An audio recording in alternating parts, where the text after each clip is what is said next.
Hi actors, it's Wendy, Alane, Wright, talent manager at WAW Entertainment in Los Angeles, California. And I thought I would actually break down something very, very, very simple that I sometimes forget you guys don't know because you're brand new and I take it for granted things that you might, I think you know, but I find out from your questions you really don't. So I'm going to explain the difference between a casting director, a manager, a theatrical agent, and a commercial agent. Just the very basics.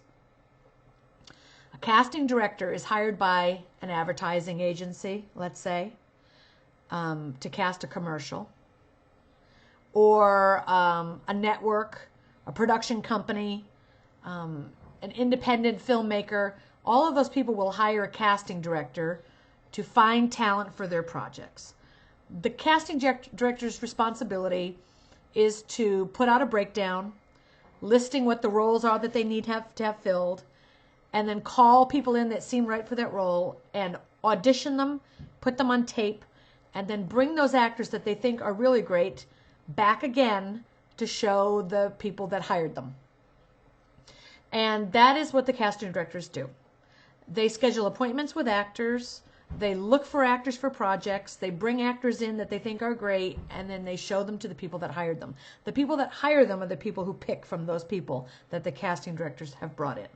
The casting directors do not choose who is going to get the role, but in the sense that they choose who's coming in the room in the first place is kind of how they choose, because it's ultimately going to be someone they've brought in.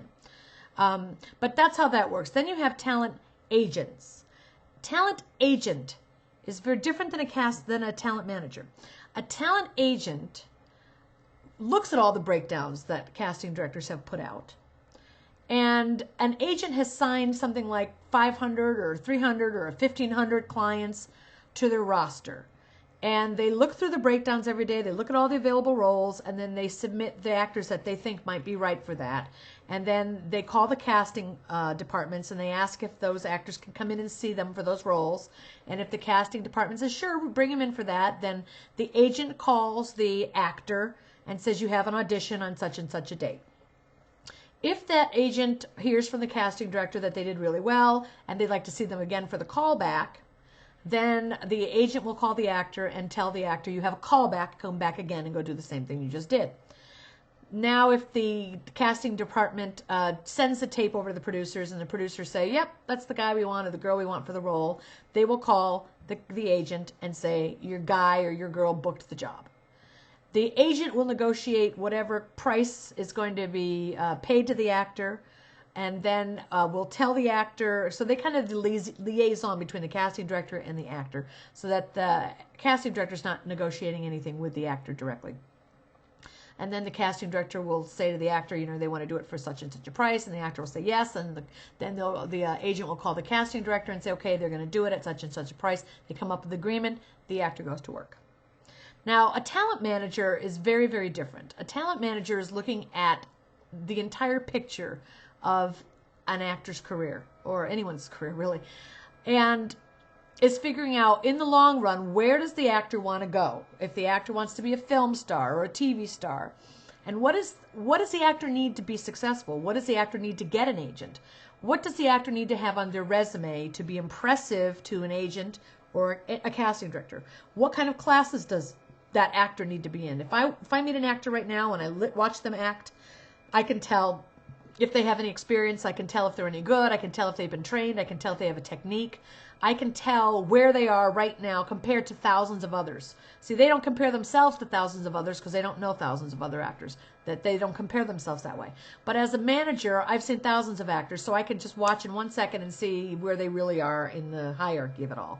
Whether they are very green and they need a lot of training, or whether they are just like really close to starting to be ready to book bigger things. So anyway, the manager is going to look at their whole picture and teach them how to market, how to network themselves, how to find an agent, how to find a commercial agent, how to find a theatrical agent, how to make relationships. And you know, the manager is much more involved in the actor's life.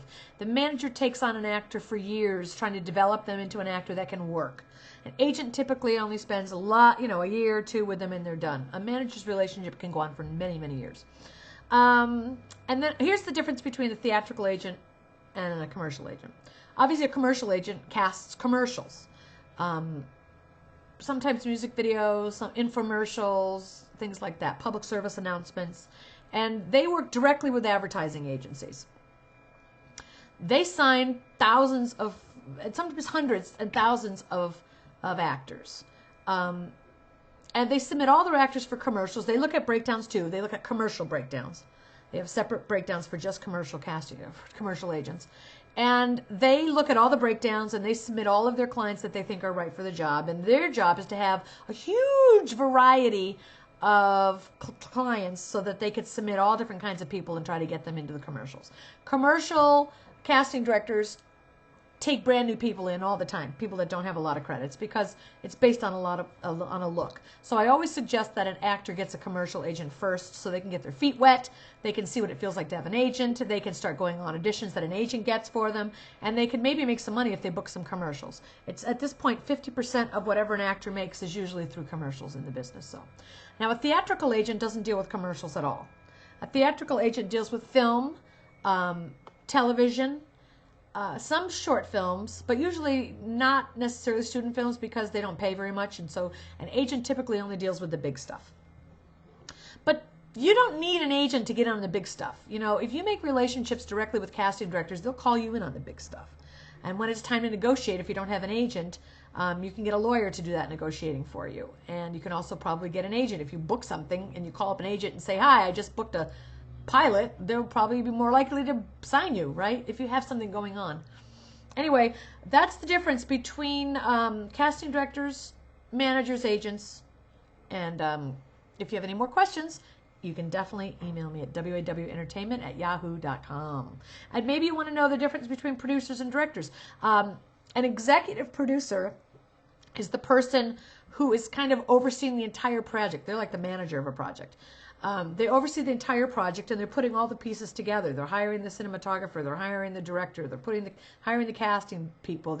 They're putting all the pieces together to make the project work. The producer is often a person who has certain responsibilities on the film, and they sometimes come up with the money. But the executive producer is in charge of bringing in all the money to make it happen. Sometimes producers kick in. It depends on the producers. That's it for now. Email me with your questions.